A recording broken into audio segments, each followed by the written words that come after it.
इस वीडियो में हम क्लास 10 चैप्टर 2 से द्विघात बहुपद के जितने भी शून्याङ्क और गुणांक से रिलेटेड क्वेश्चन है उनको हम सॉल्व करने वाले हैं, जिसमें कि हमारा जो एनसीईआरटी से रिलेटेड क्वेश्चन है वो भी सम्मिलित है।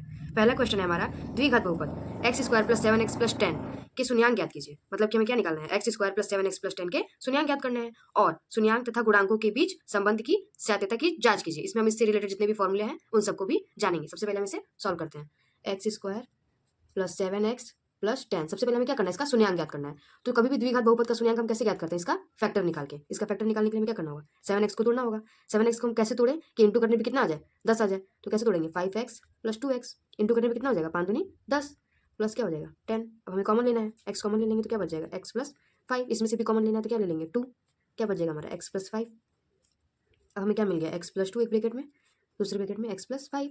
अब इसके शून्याङ्क निकालना है, इसलिए इसका कंपेयर हम किससे कर देंगे, 0 से। तो x के शून्याङ्क क्या मिल जाएंगे हमें, x को अकेला करने पे क्या हो जाएगा, -2 मिल जाएगा और माइनस।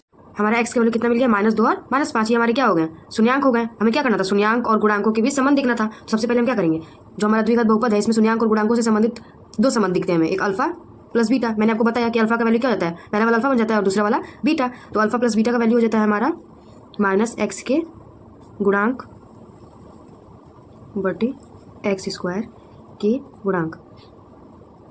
ये हमारा एक सूत्र है अल्फा प्लस बीटा से संबंधित। तो हम लोग अल्फा और बीटा का वैल्यू रख देंगे। अल्फा का वैल्यू कितना है हमारा, -2। बीटा का वैल्यू कितना है, -5 बराबर x के गुणांक। पहले हम माइनस लगा लेते हैं। x के गुणांक क्या है हमारे, 7। तो x के गुणांक की जगह पर क्या आ जाएगा, 7।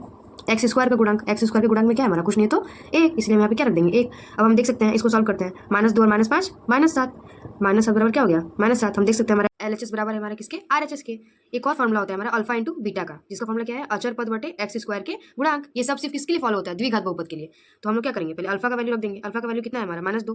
बीटा का वैल्यू कितना है, -5 बराबर अचर पद। ऐसा पद जिसमें क्या हो, चर ना हो। तो क्या है हमारा ऐसा पद, 10 है। 10 हमारा क्वेश्चन में ऐसा पद है जिसमें चर नहीं है। x² + 7x + 10। 10 में क्या है हमारा, ये अचर पद है हमारा, इसलिए हम लोग अचर पद की जगह पे क्या रख देंगे, 10। x² का गुणांक क्या है हमारा, 1। यहाँ पे हम क्या लिख देंगे, 1। अब इधर वाले को सॉल्व करते हैं, -2 का गुणा करेंगे -5 से तो कितना हो जाएगा, 10 हो जाएगा। 10 बराबर 10। यहाँ पे भी हम देख सकते हैं LHS बराबर है हमारे किसके, RHS के। जब भी हमें शून्याङ्क और गुणांकों के बीच संबंध स्थापित करने के लिए बोलेगा, हम इसी तरीके से संबंध स्थापित करेंगे, एक बार अल्फा प्लस बीटा करके और एक बार अल्फा इंटू बीटा करके। पहला प्रश्न हमारा समाप्त होता है। दूसरा प्रश्न है हमारा बहुपद x² के x² - 3 के शून्याङ्क ज्ञात कीजिए और शून्याङ्कों तथा गुणांकों के बीच सत्यता की जांच कीजिए। सबसे पहले हम लोग क्या करेंगे, x² - 3 का शून्याङ्क ज्ञात करेंगे, x² - 3। अब आप देख सकते हैं कि इसे हम फैक्टर के रूप में तो तोड़ नहीं सकते, इसलिए हम इसे फॉर्मूले के रूप में तोड़ने की कोशिश करेंगे। अगर हम इसे स्क्वायर के रूप में ला लें तो हमें क्या मिल जाएगा, a² - b² का फॉर्मूला मिल जाएगा। इसलिए हम इसे कैसे लिख सकते हैं, x² - 3 का 3 को हम किसका स्क्वायर बना सकते हैं, तो √3 का स्क्वायर। अब इसे हम आसानी से तोड़ सकते हैं। क्या हो जाएगा, एक ब्रैकेट में a + b, दूसरी ब्रैकेट में a - b।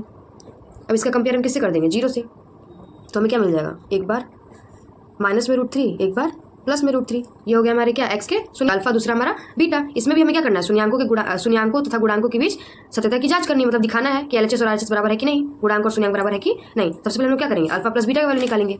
Alpha plus beta का वैल्यू निकालने के लिए मैंने आपको फॉर्मूला क्या बताया था, तो क्या हो जाएगा, -x के गुणांक बटे x² के गुणांक। पहले हम अल्फा और बीटा का वैल्यू रख देंगे। अल्फा का वैल्यू कितना है हमारा, -√3।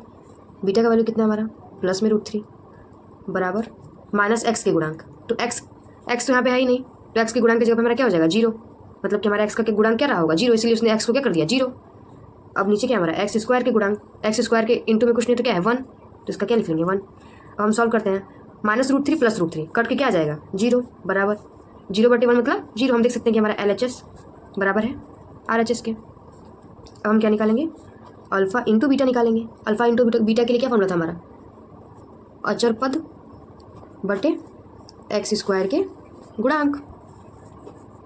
अल्फा का वैल्यू कितना है हमारा, -√3। बीटा का वैल्यू कितना है हमारा, √3 बराबर अचर पद। अचर पद कितना दिया हुआ है हमारा, x² - 3। तो ये हमारा क्या बन जाएगा, अचर पद। तो हमारा अचर पद कितना हो गया, -3। x² के गुणांक, तो x² का गुणांक कितना है हमारा, कुछ नहीं है तो 1। अब इन दोनों का इंटू करेंगे हम, √3 का √3 से इंटू का तो क्या हो जाएगा 3। यहाँ माइनस है, plus minus minus equal to -3। हम देख सकते हैं यहाँ पे भी -3, यहाँ पे भी -3। तो LHS बराबर RHS। दूसरा प्रश्न भी हमारा क्या हुआ, समाप्त हो गया। तीसरा प्रश्न है हमारा, एक द्विघात बहुपद ज्ञात कीजिए जिसके शून्याङ्कों का योगफल तथा गुणनफल क्रमशः -3 और 2 है। मतलब कि शून्याङ्कों का योगफल मतलब कि अल्फा प्लस बीटा कितना दिया है, -3, तथा शून्याङ्कों का गुणनफल कितना है, 2 है, तो अल्फा इंटू बीटा कितना दिया है 2। तो हमें द्विघात बहुपद ज्ञात करना है। द्विघात बहुपद में क्या होता है, अधिकतम घात 2 होता है, तो एक्स स्क्वायर प्लस यहाँ पे हमारा अल्फा प्लस बीटा का वैल्यू होता है into x plus alpha into beta. अब इसे हम समझते हैं कि यहाँ पे अल्फा प्लस बीटा क्यों आया और यहाँ पे अल्फा इंटू बीटा क्यों आया। जब भी हम अल्फा प्लस बीटा का फॉर्मूला लिखते हैं तो हमारे ऊपर में क्या रहता है, माइनस एक्स के गुणांक बटे एक्स स्क्वायर के गुणांक। हम ऊपर किसका वैल्यू रखते हैं, एक्स के गुणांक, इसलिए हम अल्फा प्लस बीटा कहाँ रखे हैं, एक्स की जगह पर रखें। यहाँ पे हमारा प्रश्न में माइनस हो जाएगा इस वाले माइनस के चलते।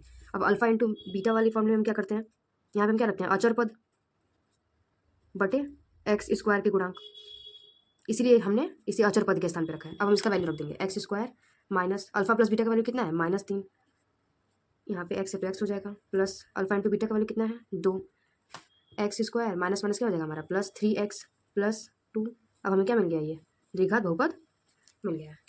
चौथा प्रश्न है हमारा, निम्नलिखित में से प्रत्येक में बहुपद ज्ञात कीजिए जिनके शून्यांकों के क्रमशः योग और गुणनफल दिए गए हैं, साथ ही गुणनखंड द्वारा इन बहुपदों के शून्यांकों को भी ज्ञात कीजिए। तो हमें क्या दिया गया है, शून्यांकों का योग और गुणनफल दिया गया है और हमें क्या ज्ञात करना है, तो गुणनखंड के द्वारा इनके शून्यांकों को ज्ञात करना है। सबसे पहले हमारा क्या है, शून्यांकों का योग, alpha plus beta equal to कितना दिया है, -8/3, अल्फा इंटू बीटा कितना दिया है 4/3, क्योंकि शून्यांकों का योग, हमारे शून्यांक क्या होते हैं, अल्फा और बीटा होते हैं, तो शून्यांकों का योग क्या हो जाएगा, अल्फा प्लस बीटा, और शून्यांकों का गुणनफल क्या हो जाएगा, अल्फा इंटू बीटा। ये दोनों में दिया हुआ है। सबसे पहले हम एक बहुपद लिख लेंगे द्विघात वाला, तो क्या हो जाएगा, x square minus alpha plus beta into x plus alpha into beta. तो x square minus alpha plus beta का वैल्यू रख देंगे, कितना है -8/3 into x plus alpha plus into x square minus minus क्या हो जाएगा हमारा +8/3 एक्स प्लस 4/3। अब इसे हम सॉल्व करेंगे और तो क्या हो जाएगा, हमें 3 सब में लाना है, तो 3x² प्लस 8x प्लस 4, इसका एलसीएम ले लेते हैं, बटे में क्या हो जाएगा सबके 3। अब हमें इसका शून्यांक ज्ञात करना था, तो हम इसके कंपेयर किससे कर देंगे, 0 से, तो क्या हो जाएगा 3x²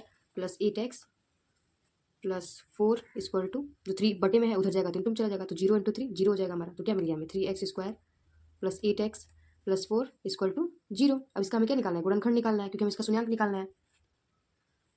अब इसका हमें फैक्टर करना है, तो हम देख सकते हैं कि एक्स स्क्वायर के इंटू में क्या है 3 है, इसलिए इस 3 का इंटू किससे हो जाएगा, 4 से हो जाएगा। तो यहाँ पे हमारा वैल्यू कितना हो जाएगा, मतलब 12, मतलब कि हमारा जोड़ने पे कितना आना चाहिए 8 और गुणा करने पे कितना आना चाहिए 12। तो ऐसी संख्या क्या है हमारी 3x² प्लस, तो 6 दूनी 12 और 6 2 8, 6 दूनी 12 हो जाएगा और 6 + 2 8 हो जाएगा। इसलिए हम यहाँ पे क्या रख लेंगे 6x प्लस 2x प्लस 4 बराबर में क्या हो जाएगा 0। अब यहाँ से हमें कॉमन लेना है, तो हम क्या कॉमन ले सकते हैं, 3 कॉमन ले सकते हैं, 3x क्या बच गया x प्लस 2 प्लस यहाँ से क्या कॉमन हो जाएगा 2, क्या बच जाएगा x प्लस 2 बराबर 0। अब हम इसे लिख लेते हैं 3x प्लस 2 एक ब्रैकेट में हो जाएगा और x प्लस 2 दूसरे ब्रैकेट में बराबर 0। तो x के शून्यांक हमें क्या मिल जाएंगे, -2/3 और -2।